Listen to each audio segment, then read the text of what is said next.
Bismillahirrahmanirrahim. Assalamualaikum warahmatullahi wabarakatuh. Sebelum memulai pengajiannya, saya mau mengingatkan tonton sampai habis agar tidak gagal paham atau salah mengartikan. Semoga video kali ini menambah wawasan kita dalam beragama dan bermanfaat buat dunia maupun akhirat. Amin. Oke, selamat menyaksikan kajiannya. Assalamualaikum warahmatullahi wabarakatuh. Dulu ketika sahabat punya imam yang lama sekali kalau sholat, sehingga si sahabat yang satu yang petani ini mufarokoh itu memisahkan diri, kemudian imamnya diselip. Itu boleh bang dalam fikih. Kamu niat mufarokoh dulu. Mufarokoh itu niat bahwa kamu memutus hubungan dengan imam, kemudian meneruskan sholat sendiri. Singkat cerita, dua orang ini berdebat, Mu'ad sama Ar-Ra'i yang penggembala ini. Kamu munafik, sholat kok meninggalkan imam. Terus yang satu bilang, kamu keterlaluan, sholatnya lama sekali. Singkat cerita, dua orang ini lapor ke Rasulullah SAW. Uniknya Nabi itu membenarkan yang petani tadi. Kamu Mu'ad, jadi masalah. Agama ini tidak boleh jadi problem. Kalau kamu ngimami orang, jangan lama-lama. Di situ ada ibu-ibu yang ditunggui anaknya yang sedang menyusu. Banyak petani yang nunggu macam-macam. Kayak pegawai POM ya ditunggu shift temannya, pegawai Indomaret juga gitu, apalagi Grab mungkin ditunggu penumpangnya macam-macam. Sehingga kebaikannya teman-teman yang kerja serabutan begini juga bergantung kebaikan imam tadi. Kalau sholat itu tidak boleh lama-lama, apalagi wiridan, sholatnya aja nggak boleh lama-lama, apalagi wiridannya. Nah, kadang-kadang orang ngira kebaikan tuh nggak ada sempritnya, ada juga. Sholat tuh ya disemprit sama Nabi, kalau terlalu lama juga disalahkan, karena nanti agama ini menjadi apa? Menjadi problematika. Nah, termasuk kebaikan kita ketika membolehkan ya, atau mentoleransi atau mendukung pekerjaan mulai Grab dan lain-lain adalah agama ini rahmatan lil alamin. Dulu ada seorang sahabat tanya, ya Rasulullah, boleh nggak kita ngegeng di perapatan gitu? Kata Nabi, ya jangan kalau bisa, tapi kita harus natahaddasannya, itu tempat kita jagungan di perapatan, di tempat-tempat umum lagi, di halte, terus kata Nabi, nggak apa-apa, tapi fa'atut thoriq haqqaha, kamu harus memberikan hak jalan itu. Apa hak jalan itu? Satu, kamu amar ma'ruf, kalau bisa ya nahi mungkar, kemudian bikin suasana orang lainnya menjadi aman. Nah, ini yang catatan. Kalau hitung saja, yang ikut Grab itu berapa ribu? Nah, ini tuh energi besar kalau di atas 100 ribu. Hitung ya teman-teman di Grab, 100 ribu.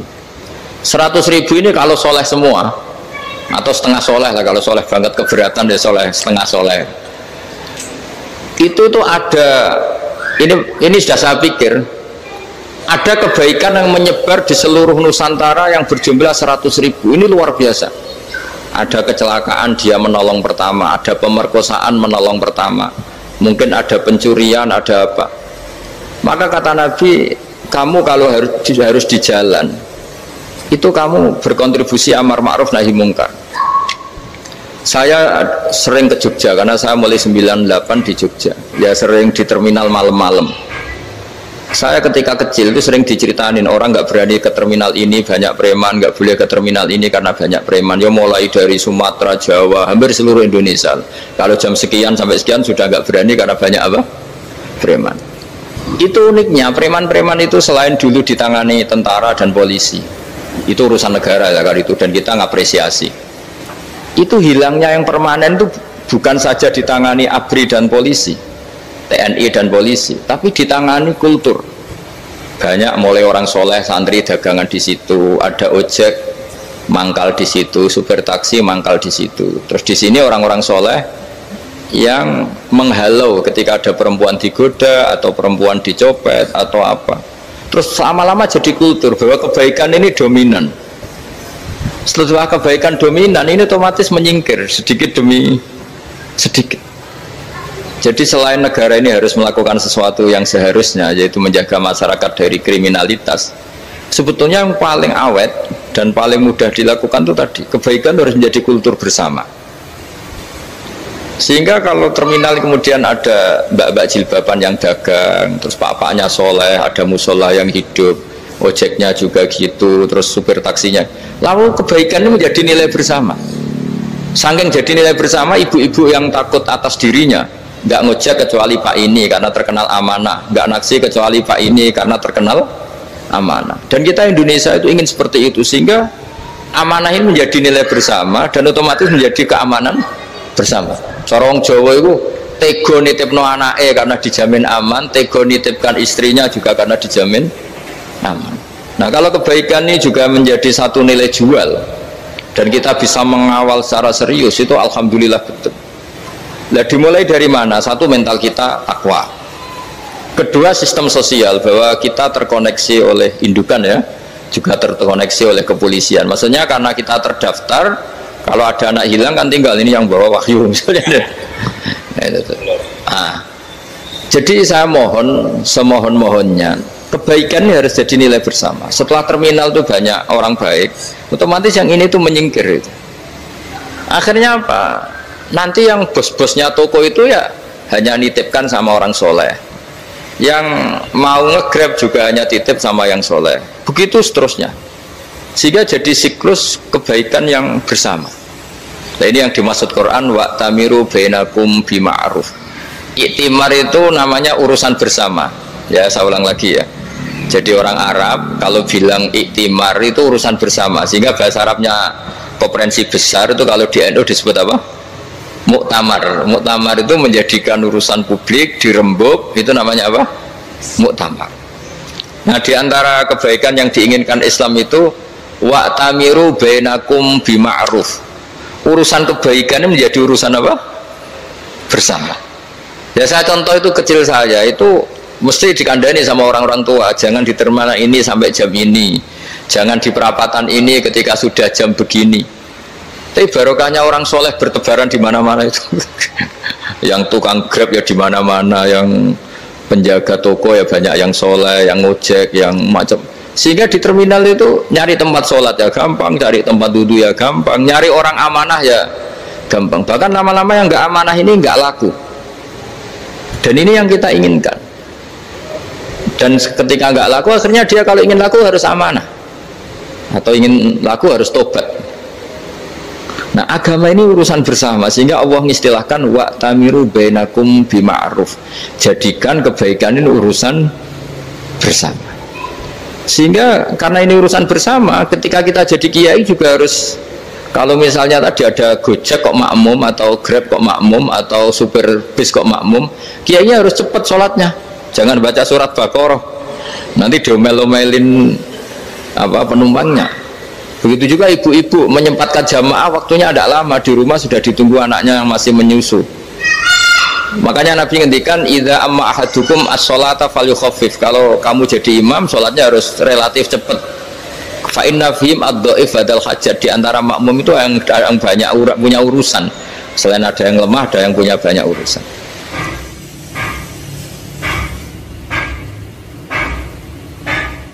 Nah, terus ketiga, masalah kekayaan hati. Kekayaan hati ini penting sekali, karena rata-rata teman di Grab itu kan miskin lah. Tapi jangan miskin sampai miskin hati itu. Bahwa kamu nyari nafkah itu sudah ibadah, berkelana di dunia Allah juga ibadah, menyaksikan macam-macamnya orang itu juga ibadah. Bahkan menambah khazanah ilmu. Di antara warisan ilmu yang kita dapatkan dari Rasulullah SAW, misalnya kamu jalan-jalan, punya kaki dua, punya tangan dua. Gara-gara jalan-jalan sering ngerti orang yang buntung. Alhamdulillah meskipun saya hanya Grab, masih punya kaki utuh. Terus ketemu orang buta ya gitu. Alhamdulillah ladzi afani mimma btalaka bih. Alhamdulillah saya terselamatkan dari seperti itu. Sehingga melihat orang maksiat juga gitu. Saya meskipun gini terselamatkan dari tempat maksiat, sehingga hidup itu tidak nelongso gitu. Ada nilai lebih yang kita punyai. Jadi di antara kebaikan Islam adalah orang disuruh ingat sisi nikmat. Nah, kalau nikmat itu sudah ada semua, kata Imam Ghazali, nikmat hidup. Kata Imam Ghazali, jika nggak ada kenikmatan yang Anda punyai, kamu datang ke kuburan. Disuruh datang ke kuburan. Dan kamu bilang begini, Kenikmatan kembali ke dunia adalah kenikmatan yang diinginkan mulai yang mati zaman Nabi Adam sampai kiamat. Jadi kalau Fir'aun yang pernah jadi raja, Namrud, semuanya, bahkan orang-orang soleh sekalipun, kalau kamu tanya keinginan terbaiknya apa? Ingin kembali hidup untuk membenahi kesalahannya zaman hidup. Artinya apa? Kehidupan yang kita miliki sekarang adalah kenikmatan yang dirindukan mulai yang mati zaman Nabi Adam sampai kiamat. Maknanya apa? Kita punya kenikmatan yang luar biasa karena kenikmatan yang dirindukan oleh orang yang sudah mati mulai dulu sampai sekarang.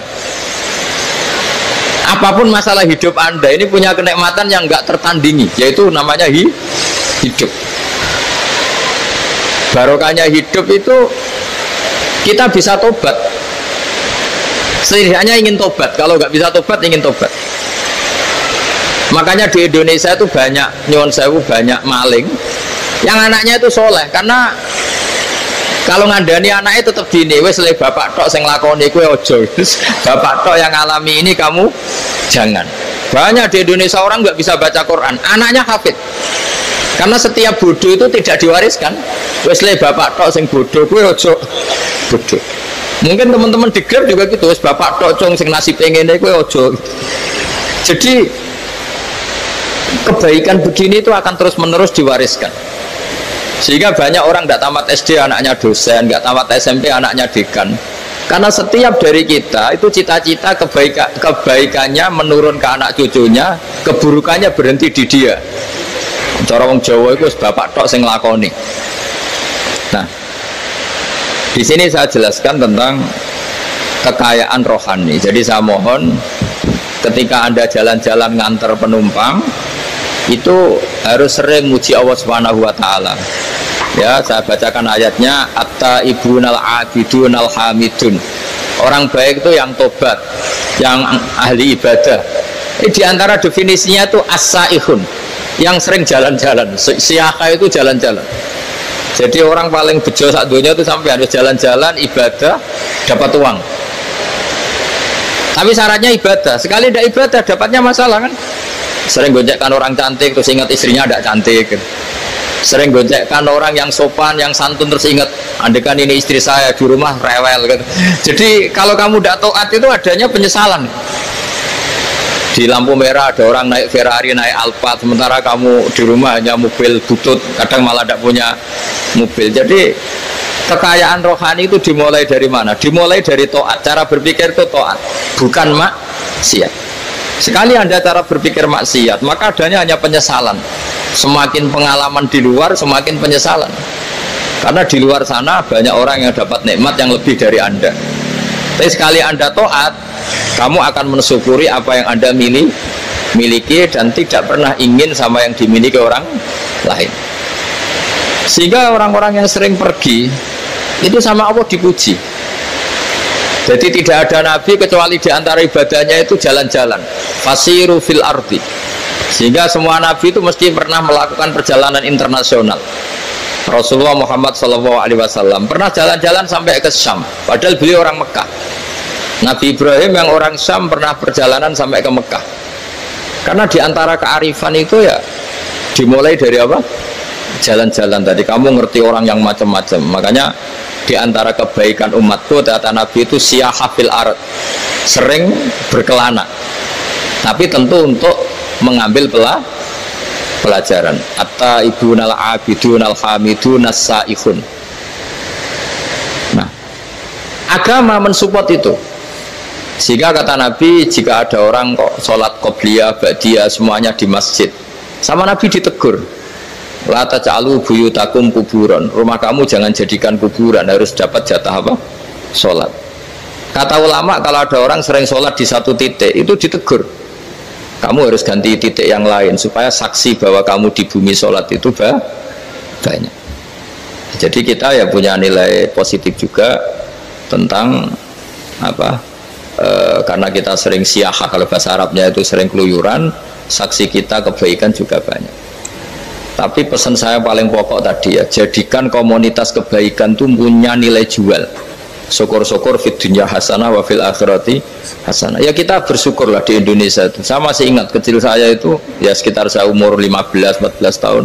Setiap mau pergi itu pesannya orang-orang yang sering pergi itu jangan masuk terminal jam ini di perapatan ini, karena yang namanya preman itu dulu dominan. Sekarang sampai jam 2 ada orang pakai jilbab, kadang ya orang pakai peci, yang nggak pakai peci pun ke musola sholat terus. Yes, pokoknya kebaikan itu jadi komunitas dan jadi nilai jual. Bahkan tadi misalnya ibu-ibu yang pergi malam itu kan mesti ada orang-orang yang jadi langganannya karena terkenal apa? Amanah. Yang dititipi anak juga pilih orang yang terkenal apa? Amanah. Nah, nilai amanah ini harus kita jaga terus supaya kamu ya bisa bekerja, orang lain juga nyaman karena amanah tadi, Allah juga senang karena amanah itu perintahnya Allah Subhanahu wa ta'ala. Dan Indonesia harus menuju ke sana. Pemimpin juga harus gitu. Pemimpin bawaannya amanah, bawaannya apa, yang memilih dia juga senang karena nggak malu lah. Tapi kalau kita milih ternyata kita pilih tahu-tahu ditangkap KPK kan ya malu gitu. Dulu kita kampanye mati-matian ternyata dia ditangkap KPK. Tapi kalau dia amanah kan ya senang. Sama kalau tukang Grab ketangkap satu karena penodaan atau karena pengkhianatan, yang malu juga semua karena kadang-kadang nanti digeneralisir seakan-akan semuanya seperti itu. Tapi dengan reputasi panjang nggak pernah terjadi apa-apa dalam Grab kan otomatis lainnya juga terangkat. Nah, ini yang dimaksud wa'tamiru bainakum bima'ruf. Jadikan kebaikan itu urusan bersama.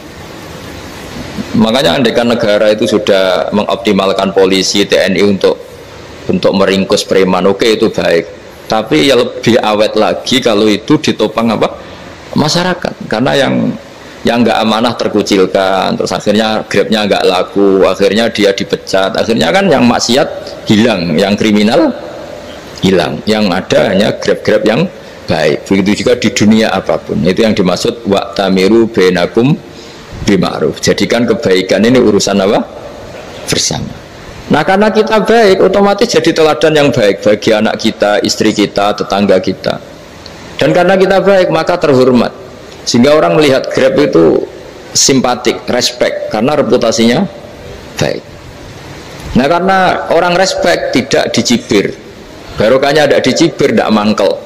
Barokahnya tidak mangkel, tidak saling ejek, bahkan tidak saling bunuh. Coba kalau kita jelek, dicibir orang, kita dalam keadaan mabuk, tidak terkontrol, bunuh. Jadi efek dari maksiat itu begitu buruknya, sehingga penelitian itu mengatakan kebanyakan kecelakaan ya pemicu utamanya rata-rata ya nyupir dalam keadaan mabuk. Beberapa nyuwun sewu kasus-kasus kriminal rata-rata ya dipicu oleh hal-hal seperti itu. Makanya meskipun di luar saya tolong hindari narkoba, hindari hal-hal yang maksiat supaya pekerjaan Anda ini barokah.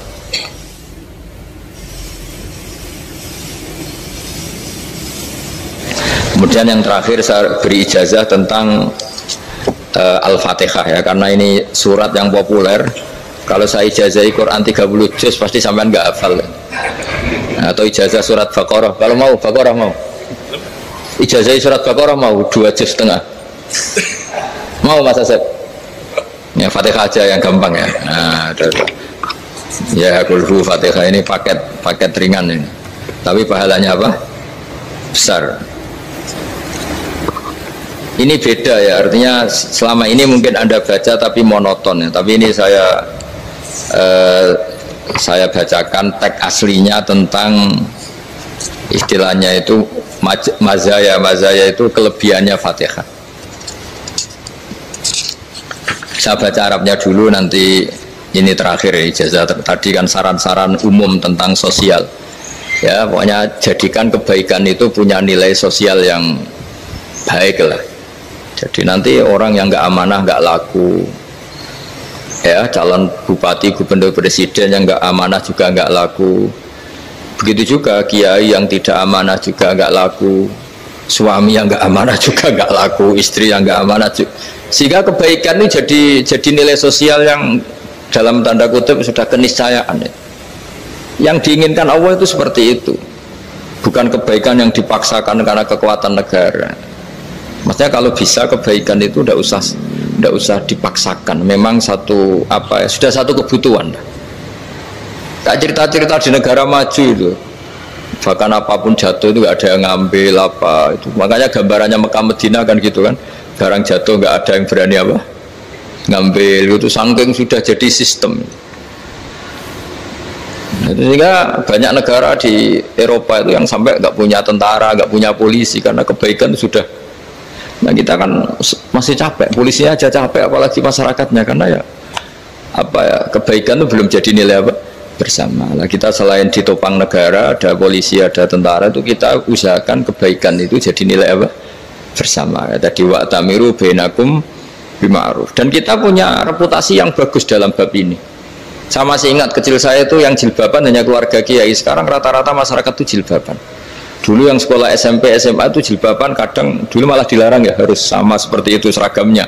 Sekarang sudah boleh dan nyaman. Lama-lama yang dapat simpatik ya yang pakai pakaian model tertutup seperti itu.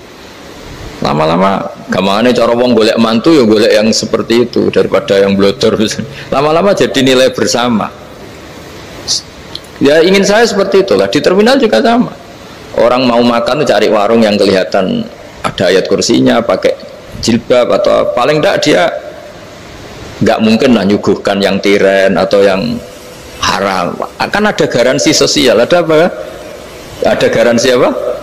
Sosial. Dengan penampilan yang soleh itu kan, masa iya nyuguhkan oplosan babi gitu misalnya itu. Jadi nilai sosial itu harus, ya tadi harus benar-benar jadi nilai, sehingga negara biar gak capek-capek.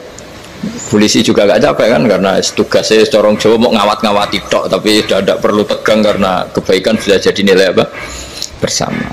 Ya, ingat-ingat ya ayatnya tadi, wa tamiru bainakum bima'ruf. Jadi kebaikan itu harus jadi nilai bersama. Iktimar itu menjadi urusan bersama. Makanya kalau kita rapat besar disebut apa? Muktamar. Muktamar itu urusan bersama. Ya tadi imamnya sholat juga menopang Gojek karena nggak lama-lama nopang Grab, nopang Kernet, nopang penjaga Indomaret, penjaga bensin, pom bensin. Nah dia hanya punya waktu 5 menit terus imamnya baca Baqarah kan. Iya imamnya mursyid, mungkin dia tambah lama tambah dapat aplaus dari muhibbinnya, tapi makmumnya dia tambah lama tambah dapat penghormatan dari pecintanya, tapi kitanya wah khusyuk wali kan, dia dapat status naik lah. Kita yang sudah tidak ikut jadi wali diganggu apa pekerjaannya. Kalau ada imam seperti itu sampai mufarokoh saja, niat ya Allah sampai sini saja saya makmum orang itu, silakan orang itu punya urusan sendiri dengan jenengan, ya sudah, atau salib saja apa ya, itu boleh. Kalau dalam fikih namanya apa? Mufarokoh. Mufarokoh itu niat, tapi kamu jangan langsung selonong mufarokoh, niat dulu pamit sama Allah bahwa sekarang mau mufarokoh. Ya, tapi ya jadi sholat yang aneh kan, imamnya masih rukuk, kamu terus sujud, terus apa-apa selesai ya. Mungkin dalam pandangan itu orang lain ini maksudnya makmum gimana ini kok begini. Tapi sudahlah, Allah Maha tahu. Nah, insya Allah dimaklumi. Ya saya baca tentang Fatihah ya, karena sampean pasti sering baca Fatihah. Supaya apa? Sekaligus jadi jimat lah gitu. Jadi kalau kamu sering di jalan-jalan yang mungkin sepi, atau mungkin kan tidak semua teman Grab itu nasibnya bagus yang di Semarang Jogja, mungkin yang di Kalimantan di Papua kan ada yang 10 kilo gak ketemu rumah ya kan, yang lihat di TV-TV itu kan kasihan kan, sudah 10 kilo gak ketemu rumah, penumpangnya kewekar preman tuh kan, ini makan orang enggak kan, udah kan ujiannya dua. Kalau penumpangnya cantik itu ya kecoba syahwat, kalau preman takut. Jadi orang itu selalu ujian itu. Sing sedengan itu kan jarang orang itu. Jadi kalau penumpangnya perempuan cantik ujiannya itu syahwat, kalau preman ujiannya ketakutan. Kalau orang yang lemah bau uang ujiannya kamu ingin garong. Jadi hidup itu memang semuanya ujian. Liyabluwakum ayyukum ahsanu amala. Makanya saya sering ditanya oleh teman-teman, Gus, nah ujiannya kenal wong wedok elek piye? Sama, kenal wong ayu ujiannya syahwat, kenal wong elek ujiannya ngenyek, itu sama-sama dosa. Syahwat ya dosa, ngenyek juga dosa. Welek keriting untuk metu ya dosa, ngomong gitu. Kadang-kadang orang berpikir enak kancanan wong elek gak dosa. Kata siapa kancanan wong elek itu ya dosa, karena bawaannya ngenyek. Ngenyek itu menyepelekan itu. Makanya saya itu ya nggak mau berteman sampean. Nanti kan Bawaannya ngenyek atau seneng ya tidak tahu. Ya sudah, ada takdir saja, kalau ketemu ya tak ulang ngaji gitu. Tapi ini ngaji terakhir, setelah ini ngaji biasa aja, tidak usah resmi gini. Ngaji kok resmi, aneh. Pokoknya nanti suatu saat kalau pandemi sudah berlalu, saya akan ngaji Rebonan. Ini ngaji. Ini ngaji yang kurang bagus karena ngatur kiai kurang berkah ini. Nanti tapi ya lumayan lah, masih mau ngaji. Ngaji kok tanggal ini, jam ini. Sekarang suatu saat kamu tak panggil, Mas Wahyu datang ke sini jam ini, tidak mesti bisa. Mungkin pas ada acara apa, maaf ke sini pas ngecek, pas apa. Jadi ya sudah, tapi tak maafkan, enggak apa-apa. Takdir ya. Tak bacakan supaya sampean tahu keramatnya bismillah. Nah, sebelum saya bacakan bismillah Fatihah, tak beritahu tentang ilmu tafsirnya karena ini penting sekali. Fatihah itu dawuhnya Allah, tentu itu dawuhnya Allah. Saya ulang lagi, itu kalam Allah. Tapi yang sudah diberikan kesampaian ke kita semua. Sehingga seakan-akan itu menjadi dawuhnya kita ke Allah. Jangan salah loh ya. Fatihah itu dawuh Allah tapi sudah diberikan ke kita. Sehingga posisi kita itu yang punya itu. Nah, kenapa ini perlu dijelaskan? Karena nanti ada kalimat iyyaka na'budu wa iyyaka nasta'in. Kalau itu masih kalam Allah, berarti Allah ngomong ke kamu, ngendikan ke kamu, kepadamu aku menyembah. Masa Allah menyembah kamu? Nah, sehingga ilmu tafsir itu menyelesaikan itu dulu ya. Saya ulang lagi ya, sebelum sampean sering baca Fatihah, aku yakin ya sering baca. Tapi barokahnya tidak paham itu tidak pernah janggal. Enggak paham itu ya penting supaya tidak iskal, tidak janggal. Sebetulnya di kalimat itu ada yang janggal. Kalau Fatihah itu kalimatnya Allah atau kalam Allah, bagaimana dengan kata-kata iyyaka na'budu? Masa Allah ngendikan ke kita, kepadamu kami menyembah? Masa Allah menyembah kita? Maka penyelesaiannya secara ilmu tafsir gimana? Semua ulama mengatakan, bukan satu dua, semuanya mengatakan di Fatihah itu semuanya diberi kawalan kalimat. Saya ulang lagi ya, di Fatihah itu semuanya diberi awalan kalimat qulu, katakan wahai hambaku begini ya, katakan wahai hambaku begini. Nah, begini ini pelajaran dari Allah yang sudah diberikan ke kita. Terus kita mengatakan bismillahirrahmanirrahim, alhamdulillahirabbil, termasuk kita mengatakan iyyaka na'budu wa iyyaka nasta'in. Jangan bayangkan Allah ngendikan ke kita. Kalau Allah ngendikan kita berarti gini, hei Wahyu, ihdinas siratal mustaqim, tunjukkan saya jalan yang benar. Nah, nanti kamu terus, ya Allah, Anda aja minta tolong saya minta tolong siapa kan, jadi panjang kan. Ya, saya ulang lagi ya, jadi itu di Ulumul Quran diterangkan gimana sebelum baca Fatihah ya. Fatihah itu kalamullah, ngendikannya Allah, tapi yang sudah diajarkan ke kita dan sudah milik kita, sehingga kalimat itu menjadi milik kita. Tapi ya kalamullah, tetap kalamullah, tapi sudah menjadi milik kita. Udah paham ya? Ya pinter nah. Ya, karena kalau tanpa penjelasan seperti ini, Anda akan iskal. Bagaimana Allah iskal itu janggal? Bagaimana Allah mengatakan iya karena butuh? Kan jadi aneh ya? Ya, jadi tak jelaskan secara ilmiah ya. Jadi kata ulama-ulama tafsir, ayat-ayat Quran seperti ini sebetulnya dimulai dari qulu apa? Meskipun nggak dilafatkan.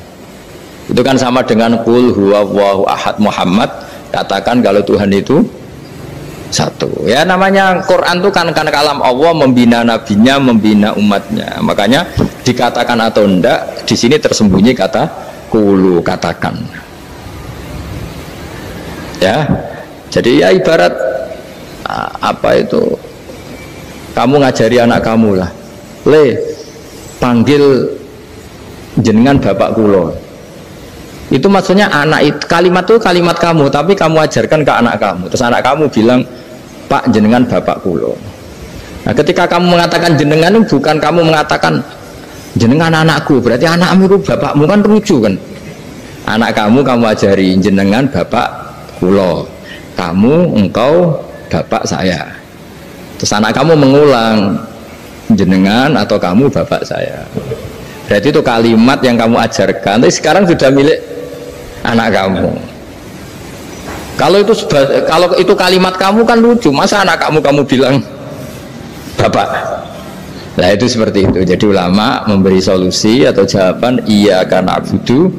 Iya itu sebelumnya ada kata-kata kulu, katakan wahai hambaku, hubungan kamu dengan saya adalah katakan iya karena abudu wa iya karena nasta'in. Terus hubungan kamu dengan saya katakan juga dalam doamu ihdinas siratal mustaqim. Jelas ya. Jadi itu kalam Allah yang sudah milik kita karena diajarkan Allah untuk kita. Dong ya, ya dong, gak jelas gak. Tapi bagus gak jelas itu bagus. Kalau kamu jelas gak jadi digrab, jadi gubernur. Min azimi fadliha kasratu asma'iha wa fadail ukhra. Ini cerita dramatisnya surat Al-Fatihah. Qala Abu Hurairah radhiyallahu anhu inna iblisa ranna khina unsilat Al-Fatihah. Jadi iblis itu begitu kesakitan. Ini kitab Abwaabul Farad karangannya Syed Muhammad Alawi, juga kutipan dari beberapa kitab. Yang jelas beliau sendiri juga ngutip dari beberapa riwayat di beberapa hadis. Halaman 1, 2, 3. Ketika Fatihah turun itu iblis kesakitan. Kayak orang sakit gigi lah, tersiksa sisanya karena turunnya surat apa? Al-Fatihah. Artinya kalau Anda baca Fatihah dijiwai, maka Anda melemahkan setan, melemahkan iblis. Wa qala Mujahid khina unzilat Fatihatul kitab ronna fastama indahu asyayatin. Jadi ketika Fatihah itu turun, iblis itu terkapar lah kira-kira, sampai dijenguk banyak setan. Jadi kemana di ICU lah kira-kira gitu kalau sekarang itu, entah COVID entah enggak tahu, pokoknya di ICU sampai dijenguk banyak setan. Enggak tahu bawa apa enggak tahu, pokoknya dijenguk banyak setan. Mana yang nyangoni karena ini apa? Ketuanya apa? Pingsan, sakit. Jadi iblis itu sakit sampai dijenguk anak buahnya setan-setan. Ya semoga kalian semua tidak kenal setan. Kalau kenal berarti teman, apa? Wa qalu misla dzalik wa qala lahum laisa mimma taquluna syai'un walakin unzilat suratun laisa ajru qailiha illa an harramallahu alaihi nar jahannam. Saya ini bukan sakit fisik kata iblis. Kamu tidak usah jenguk saya, datangkan dokter terbaik, tidak usah. Saya ini tidak sakit fisik. Saya ini sakit karena ada surat yang diturunkan, yang pahala yang melafatkan surat itu pasti selamat dari neraka. Padahal misi terbesar saya ini supaya manusia masuk neraka. Sekarang punya tamengnya. Mulai pusing kan? Ya seperti orang lah, goda sampeyan ternyata sampean setia, itu kan pusing. Nah ternyata tidak setia, itu yang akhirnya ribet kan itu. Jadi iblis itu cita-cita terbesarnya kan semua orang itu masuk neraka. Nah sekarang turun satu surat yang gara-gara surat itu siapapun yang baca dijamin selamat dari neraka. Jadi walakin unzilat suratun laisa ajru qailiha illa an harramallahu alaihi nar jahannam. Karena jadi dia shock lah, kalau orang di Jawa itu bilang shock. Aduh sial nasib saya ini umat nggak bisa saya goda lagi karena punya tamengnya tadi punya. Qad batala kaidukum wa makrukum. Rekayasa kalian sekarang itu tidak ada gunanya semua. Nah, ini alhamdulillah di Indonesia kelihatan kan banyak yang miskin, banyak yang susah. Tapi selagi mereka masih sholat, itu keinginan mencari halal itu masih tinggi. Kayak apa kita di tengah kota, jauh dari anak istri, jauh dari tetangga. Biasanya kalau orang jauh dari anak istri, tetangga kan sakar PDW. Tapi yang soleh masih banyak, sudah jauh dari keluarga tetap lurus. Loh, kalau yang dekat lurus kan wajar, konangan wong akeh kan. Ini sudah jauh masih lurus. Nah ini nggak lepas dari barokahnya surat apa? Surat Fatihah tadi. Jadi karena ada surat yang menjamin pelafalnya atau qailiha terbebas dari api neraka. Wa qalat as-sayatinu lahu is ayyushay'in ta'muruna ya maulana. Faqala lahum idhabu wajtahidu hatta tukhfilu qulubahum hatta la yaqulu hadhihi surah. Lalu kita gimana? Jari para setan begitu. Lalu kita gimana? Terus kata iblis, sudah bikin mereka lupa sehingga tidak baca lagi. Selagi masih baca kita pasti keok. Jadi kalau sampean sudah jarang baca Fatihah itu berarti sudah bagian dari kemenangan apa? Iblis. Jadi kalau sampean sudah jarang baca Fatihah itu berarti bagian dari kekalahan Anda, kemenangan iblis. Masih sering baca? Alhamdulillah. Berapa kali? Pertama kali sholat. Terus apa lagi? Ya, kalau ngajarin itu juga selain itu juga Kok 5 kali tok itu? Berarti pas sholat fardu tok itu? Enggak 5 kali itu, mendingan itu 17. Kamu itu ngitungnya jangan 5 ini. 5 waktu aja. 5 waktu itu berarti lumayan lah, berapa? 17 ya? Ya 17 ya? Ya 17, tapi kalau makmum tuh sering separuh kan, apalagi makmum terawih ya kan? Makmum terawih itu bacanya Fatihah ada yang sempurna enggak ya? Ya enggak lah, baru alhamdulillahirabbil alamin mampu ruko ikut ruko ini gitu. Makmum kan yang terawih lah, kalau terawih jarang sempurna ya. Fatihahnya itu kan imam sudah ruko, kamu bacanya Fatihah sampai mana tuh?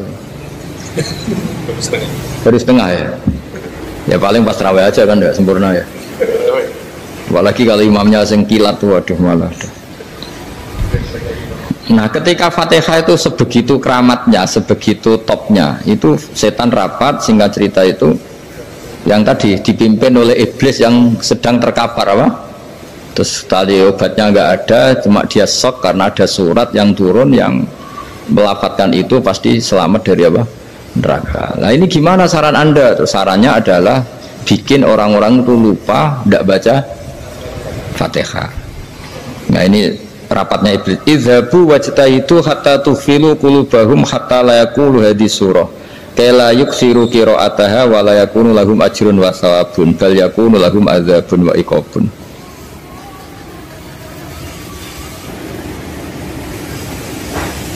Jadi saya mohon selama ini Anda sudah baca, tapi mungkin hanya rutin saja. Napa rutin saja? Jadi barokahnya ngaji ini kamu punya kekuatan atau punya semangat membaca, karena ini surat yang luar biasa. Ibarat gini, kalau sampean tanya, saya juga sering mikir, masa Gus hanya surat kok punya kekuatan seperti itu? Di dunia ini kata Allah, mulai Nabi Adam sampai kiamat, nggak ada yang bisa menandingi kekuatan kalimah. Kalimah itu kata-kata, nggak ada yang bisa menandingi kata-kata. Misalnya Anda nge-grab berangkat, istri cuek, berangkat cuek, itu beda dengan ketika meskipun satu kalimat, wes Pak muga-muga dilindungi pangeran, mungkin jenengan selamat, itu menjadi teduh dan semangatnya luar biasa karena kayak mendapat support. Jadi kira-kira kalimat itu hubungannya kita dengan Allah. Fatihah itu seperti itu, kamu melafadzkan satu kata-kata yang dibenarkan langit bumi, dibenarkan aras, dibenarkan malaikat, dibenarkan semua penghuni di dunia ini, sehingga itu efeknya luar biasa. Itu seperti gini ya, kamu cerai sama istri, terus nikah lagi katut babon, 10 tahun anak kamu dididik ibunya benci kamu, dan memang Anda layak dibenci, dididik, dan sampai nggak pernah manggil kamu Pak. Suatu saat kamu tentu rindu kan, ingin dipanggil bapak oleh anak kamu. Suatu saat anak ini manggil kamu Pak E, itu senengnya bukan main, hanya sebuah kata-kata. Makanya kadang-kadang orang itu tanya sama kiai, ijazah lafadz ini gunanya apa sih? Itu ijazah itu untaian kata-kata, yang kata-kata ini dibenarkan langit dan bumi dan aras dan para malaikat, sehingga efeknya itu luar. Nah ibarat seperti itulah, kamu melafadzkan Fatihah itu melafadzkan kata-kata yang dibenarkan Allah dan Rasul dan semua malaikat, semua penghuni langit, maka ini efeknya pasti luar. Nah di sini lah orang-orang dulu itu tahu keramatnya itu, sehingga ketika melawan Belanda, melawan Jepang dulu itu kalimat-kalimat itu menjadi mantra yang luar biasa. Doa lah, doa yang luar biasa. Tapi di era modern karena orang sudah tidak ngerti itu, dianggap itu mantra, jimat, khurafat, bid'ah, waduh ribet menemal. Sebetulnya tidak seperti itu. Memang kata-kata ini kekuatannya luar biasa. Sama kesakitan hati kamu juga karena itu. Wis ngojek wangilan. Lha Pak di bojo kok kowe gagah tok kere. Wah, iku seling terus mesti. Padahal kalimat itu kan tidak melukai secara fisik, tapi apa kerjanya sesuk sarasa-rasa. Karena terus dengan pengadilan seperti itu kan, ngapain kerja demi perempuan yang seperti ini? Lagi-lagi kata-kata ini luar. Nah bayangkan kalau kata-kata itu adalah kalimat yang diajarkan Allah lewat Rasulnya, lewat malaikat Jibril. Kayak apa kekuatannya itu? Nah kira-kira Fatihah itu gitu, kalimat yang baik, kalimatan thayyibah diajarkan oleh Allah dan Rasul. Kayak apa kira-kira kekuatannya? Pasti luar biasa. Wong support yang dikatakan istri kita, anak kita aja luar biasa, apalagi ini support yang diajarkan Allah dan Rasul. Ya makanya saya mohon kalau baca Fatihah, baca kalimat-kalimat thayyibah ketika sholat itu dijiwai. Ya misalnya Rabbana lakal hamdu mil'us samawati wa mil'ul ardi wa mil'u ma syi'ta min syai'im. Engkau zat yang layak dipuji, dan pujian ini memenuhi langit dan bumi. Karena kita tahu nggak ada sejengkal di alam raya ini kecuali di situ ada rahmat Allah. Misalnya kamu bisa lewat sampai rumah saya, kamu mungkin anggap biasa saja. Coba kalau ngalami likuifaksi, tahu-tahu bumi ini ambles, bisa ngelewati yang likuifaksi itu luar. Tanyakan orang pernah ngalami likuifaksi di Sulawesi, itu melihat bumi bisa diinjak gak ambles itu, wah luar. Sama nggak ngalami itu sehingga lewat bumi ya biasa aja. Coba kalau ngalami seperti tidur, biasa aja. Coba kalau ada gempa, bahwa bumi tenang ini sudah nikmat yang luar biasa. Masa kamu ngakui nikmat nunggu digituin? Ya kan? Nah, makanya baca Fatihah dijiwai lah bahwa ini kalimat yang luar biasa. Nah, saya teruskan ya. Warwa Muslimun fi sahihihi an Ibnu Abbas radhiyallahu anhuma annahu qala bainama Jibril alaihi salam qaidun dan Nabi itsami anaqidan min fawqih farafa'a ra'sahu faqala hadza babun minas sama futihal yawma lam yuftaqadhu ilal yaum fanazala minhu malakun faqala hadza malakun nazala ilal ardi walam yanzil qattu illal yauma fasallim waqal absyir binuraini qad uti tahuma lam yu'tahuma nabiyyun qablak Fatihatul kitab wa khawatimu suratil baqarah. Jadi suatu saat Jibril ini jagongan kira-kira gitu sama Rasulullah, tahu-tahu langit itu gemuruh. Langit gemuruh kata Jibril, terus semuanya ngangkat kepala ke langit. Ini pintu langit baru ini dibuka, yang sebelumnya tidak pernah dibuka seperti ini. Turunlah malaikat, yang malaikat ini pun malaikat spesial, yang nggak malaikat murahan lah kira-kira gitu, yang nggak pernah turun ke bumi kecuali juga saat itu, dengan penyambutan yang luar biasa, dengan semuanya tidak pernah terjadi, hanya karena bahas surat Fatihah. Jadi ini surat yang luar biasa, pengawalannya lewat malaikat yang spesial, nggak pernah turun di bumi kecuali saat itu. Penyambutannya juga nggak pernah seperti itu, baru seperti itu. Jadi semuanya itu spesial. Nah, kenapa ini spesial? Karena di situ ada isi puja-puji kepada Allah Subhanahu wa Ta'ala. Ada ikrar kita, Alhamdulillah Rabbil Alamin, Ar-Rahmanir Rahim. Ikrar ini penting. Kalau contoh paling gampang gitulah. Kamu punya istri selama ini cerewet terus. Suatu saat ngomong, Pak, tak angen-angen rawono wong lanang koyo sampeyan. Wah, itu langsung tidak ada lelaki sebaik engkau. Itu sama senengnya, masya Allah, karena ada ikrar dari seorang istri ke kamu. Nah, bayangkan kalau ikrar kita sebagai hamba diakui oleh Allah Subhanahu, maka ikrar ini akan dicatat sebagai kebaikan kita yang kita panen nanti di akhirat. Karena ada ikrar, kita ikrar bahwa Alhamdulillah Rabbil Alamin, kita ikrar Ar-Rahmanir Rahim, kita ikrar Maliki Yaumiddin, kita ikrar Iyyaka na'budu wa iyyaka nasta'in. Sampean misalnya jadi orang Indonesia, ketemu orang Indonesia yang makmur di Jerman, terus lupa Indonesia. Kamu orang Indonesia? Enggak, saya ada orang Indonesia. Mangkel gak kira-kira? Mangkel. Karena salah ikrar kan gitu. Ya, jadi saya mohon jangan anggap kalimat itu hal yang biasa, tapi luar biasa. Nggih, ngoten mawon. Assalamualaikum warahmatullahi wabarakatuh.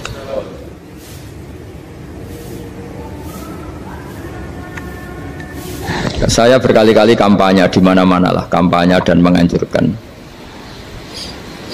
Di antara catatan dalam Suhufi Ibrahim wa Musa kan ada kan di Quran itu yang dinamakan lampiran-lampiran wasiatnya Nabi Ibrahim dan Nabi apa? Musa. Itu di antara catatannya begini. Orang yang punya akal itu adalah orang yang bisa menikmati sesuatu yang baik. Misalnya gini, contoh gampang gini. Kamu punya anak pertama atau punya anak yang masih kecil, itu gendong tuh senengnya bukan main, melihat anak sehat tuh senengnya bukan main. Mungkin saat itu banyak orang yang sedang maksiat dengan perempuan nakal atau dengan teman-teman nakalnya, yang nganggap seperti itu tidak nikmat. Tapi andaikan ini ditimbang, yang maksiat betulan misalnya paling ukuran bahagianya itu 70%.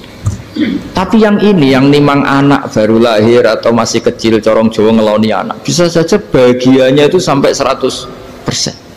Artinya Selama ini kesalahan kita adalah nganggep maksiat itu pasti menyenangkan dan taat itu tidak menyenangkan. Makanya saya berkali-kali fatwa, untuk melawan kenikmatan maksiat orang harus terbiasa menikmati taat, menikmati kebaikan. Jangan kira kita nimang istri nikmat, nimang anak nikmat, ketemu teman yang lama tidak ketemu juga nikmat. Artinya kita akan melewati berjam-jam untuk jagungan sama teman, sama anak, sama istri. Dan itu harus kamu nikmati supaya mengganti tidak berkebutuhan nikmat yang lewat jalur maksiat. Jadi saya mohon sarana-sarana yang menyenangkan itu, yang taat itu kita maksimalkan. Makanya bapak saya tuh sering pesen, kowe nak ngaji sing guyon, sing seneng. Nanti wong maksiat tuh karena cari kesenangan. Coba kalau kesenangan itu sudah didapatkan saat taat, maka tidak butuh lagi kesenangan yang berbentuk maksiat. Makanya orang-orang wali dulu kalau sudah sholat itu gak bisa berhenti karena merasa nikmat. Makanya Nabi pernah ngendikan wa qurratu aini fi sholat, nyaman saya itu kalau sedang sholat. Itu tadi. Bayangkan kalau besok itu pasti mati. Makanya latihannya harus gitu. Bayangkan besok itu pasti mati. Berarti itu hari terakhir kamu. Ya, hari dengan merasa hari terakhir itu kalau kamu maksiat kan malu. Waduh, mati pas. Makanya sholli sholata muwaddiin, kamu sholat seakan-akan itu sholat terakhir. Dan bayangkan akhirat itu wa'mal li akhiratika ka'annaka tamutuhu, dan bayangkan akhirat itu besok kamu mati. Sehingga ketemu istri ya seneng karena ini pertemuan terakhir, ketemu anak ya seneng ini pertemuan terakhir, sholat juga tenanan karena ini sholat terakhir. Sehingga kalau mau maksiat tuh takut, jangan-jangan ini kehidupan saya terakhir kok tak pakai seperti ini. Nah, jadi di antara resepnya itu apa tadi? Nganggep ya ibadah itu menyenangkan. Nah, gitu. Pinter.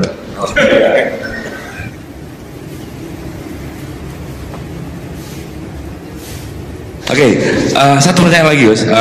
Ini ada pertanyaan dari teman-teman mitra driver Grab. Saat mengantarkan barang, tiba-tiba azan waktu sholat, ya, Gus. Lalu kita sebagai driver harus sholat dulu atau menyelesaikan orderan dulu, karena itu juga amanah kan orderannya itu. Mungkin nganter barang atau mungkin nganterin penumpang. Mengingat barang tersebut sudah ditunggu pemiliknya dan penumpang tersebut juga sudah ada janji yang lain, pokoknya gitu. Nyuwun pencerahannya, Gus, gitu. Begini ya, ini kan fikih sosial ya. Saya jawab, ini memang harus pakai fikih, nggak pakai rasa. Saya ulang lagi, pakai fikih, nggak pakai rasa. Waktu sholat itu kan banyak ya, diantaranya maghrib dan isya, duhur dan asar, terus subuh sendiri. Ya, ben sampean belajar fikih, orang belajar tasawuf ya. Nah, kalau subuh itu tidak ada toleransinya kalau waktunya sudah tinggal 10 menit karena tidak ada jamak. Ya, tidak ada apa? Jamak. Sehingga misalnya kalau kamu ngojek waktu tinggal 10 menit ya harus sholat. Tapi kalau sekedar dengar azan ya, ini penanyanya kayaknya itu teman kamu, jadi fikihnya kayak kamu, gak jelas.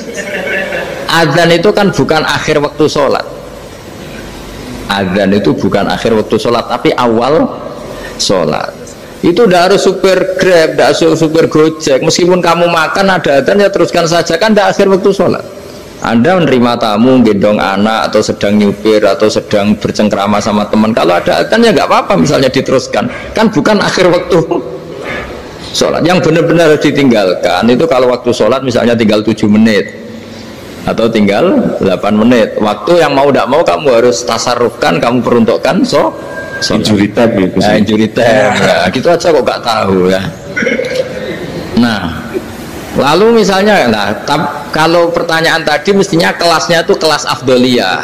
Utamanya gimana? Kalau wajibnya belum ada karena kan waktunya masih panjang. Jadi pertanyaannya bukan wajibnya tapi sebaiknya, karena ini semuanya belum mendesak kan. Andai kan kamu teruskan nganter barang kan tidak ada jaminan waktunya habis. Padahal kalau kamu memaksa sholat, mungkin citra kamu sebagai supir Grab tidak baik karena dianggap mengabaikan konsumen. Nah, terus kedua menyangkut jarak. Oke, seperti itu. Nah, sekarang kalau pertanyaannya dibalik, makanya yang dibalik ini agak ribet. Waktu sholat tinggal 8 menit. Ada konsumen yang minta diantarkan saat itu dan acaranya ke mall happy-happy, maka fatwa kita sebagai ahli fikih, ya tantang saja, saya mau sholat dulu, kalau nggak sabar ya silakan cari yang lain kalau acaranya ke mall. Tapi kalau acaranya kelahiran atau transfusi darah atau mau nganterin darah ke pasien yang sudah koma, maka kita langsung, karena ibadah sosial itu didahulukan mengalahkan ibadah yang haknya Allah, karena Allah itu zat yang tidak butuh ibadah kalian. Tapi kalau pasien ini kalau nggak nang kesampaian darahnya mati misalnya, jadi kamarnya Allah lebih apian lah gitu. Makanya masyhur kalau dalam fikih hak Allah sama hak Adam ini dimenangkan hak Adami, tapi bukan karena Allah kita kalahkan. Allah tidak butuh itu semua. Jadi dikalahkan tapi bukan karena kalah, justru karena tidak butuh. Ya ibarat gini lah, Allah itu saking baiknya Allah kan pasti di atas orang tua kita, itu pasti ulang lagi, baiknya Allah pasti di atas orang tua kita saja baik, apalagi Allah. Misalnya orang tua kamu butuh uang 5.000, adik kamu butuh uang 5.000, adik kamu yang kecil atau ya, kira-kira orang tua kamu tuh nyuruh dikasihkan beliau pak adik kamu, kira-kira saja ke adik kamu. Nah Allah itu saking baiknya, hal yang terkait Allah, misalnya tadi sholat tepat waktu sama ibadah sosial, itu disuruh ibadah sosial. Karena ini kalau nggak kesampaian transfusi darahnya atau apalah, atau kamu dokter yang harus mengurus operasi, waktunya tinggal 5 menit, kamu harus ngoperasi pasien dulu, karena Allah bisa menerima sholat kamu. Nah tak terangkan lagi, ini fikih terus. Lalu sholat yang apa? Kalau sholat itu antara maghrib dan isya, dan nanti yang terlambat itu maghrib, kita ngikuti ulama yang mengatakan jika ada darurat maka maghrib dan isya boleh dijamak meskipun tidak atas nama pergi. Kan jarak kamu kan tidak jarak masafatu qasrin. Artinya apa? Misalnya saya dokter harus operasi, waktu saya tinggal 8 menit mau maghrib, ternyata harus ada operasi. Kalau saya nggak nangani mati, saya harus operasi. Dan nanti waktu saya maghrib habis itu tidak harus dikatakan kodok atau yang mengeluarkan maghrib dari waktunya.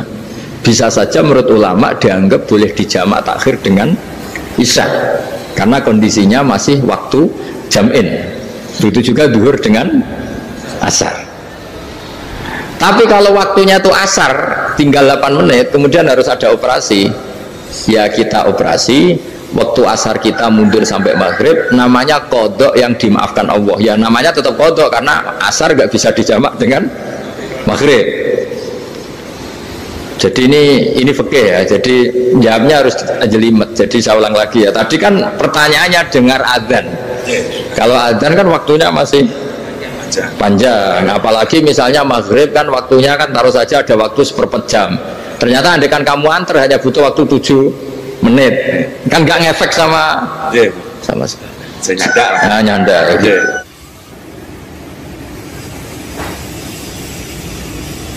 Kalau ada driver dapat orderan food nganterin makanan, tapi makanannya non halal, itu pakai pripun. Nah makanya itu tadi, kamu tahu betul kalau itu non halal loh?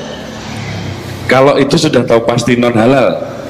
Ya, daging Tyrannosaurus nonton mungkin.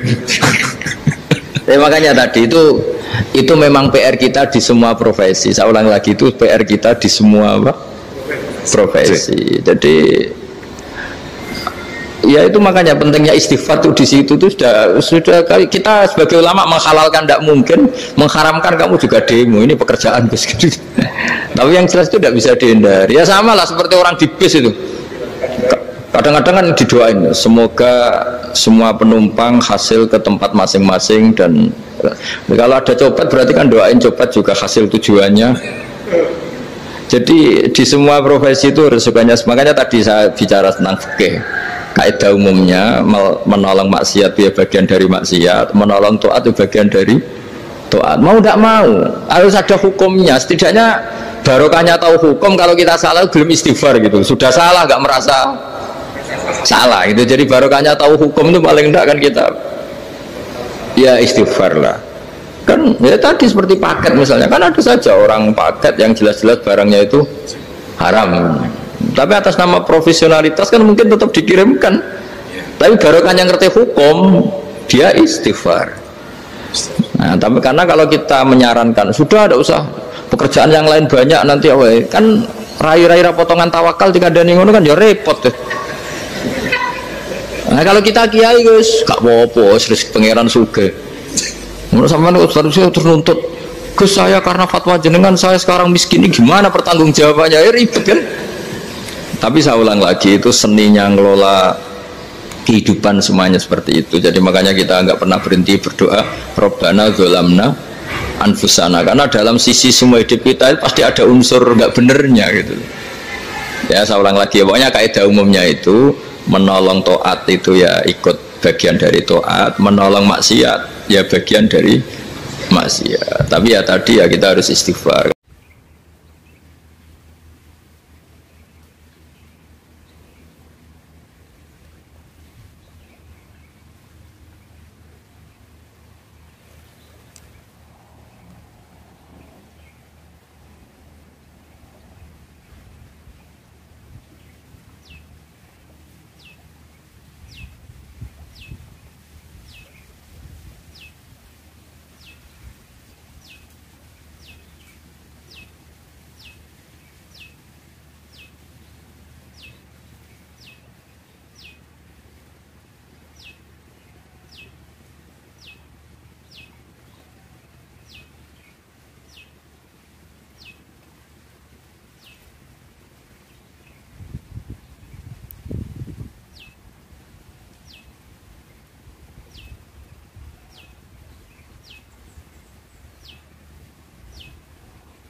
Alhamdulillah itu dia kajian dari Gus Baha.